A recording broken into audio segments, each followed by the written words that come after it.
భర్త పరస్త్రీ వ్యామోహంలో ఇరుక్కుపోయినప్పుడు భార్య ఏం చేయాలంటే గన్నేరు పువ్వులు తెచ్చుకోవాలి.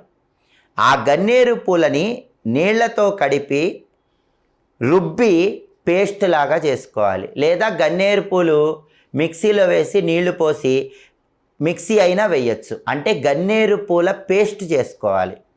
ఆ గన్నేరు పూల పేస్ట్ని భర్తకి తిలకంలాగా దిద్దినట్లయితే ఈ శక్తివంతమైన తాంత్రిక పరిహారం వల్ల పరస్త్రీల గురించి క్రమక్రమంగా భర్త మర్చిపోతూ ఉంటాడు, భార్య గురించి ఆలోచిస్తాడు. అయితే ఈ పరస్త్రీ వ్యామోహము సాధారణ స్థాయిలో ఉన్నప్పుడు ఈ పరిహారం పనిచేస్తుంది. కానీ కొన్ని కుటుంబాల్లో పరస్త్రీ వ్యామోహం తారాస్థాయికి వెళ్ళిపోతుంది. భర్త దాని నుంచి బయటికి రాలేక పూర్తిగా పరస్త్రీ వ్యామోహంలో ఇరుక్కుపోయి ఉంటాడు. అప్పుడు ఎంతమంది చెప్పినా వినడు. అటువంటి పరిస్థితుల్లో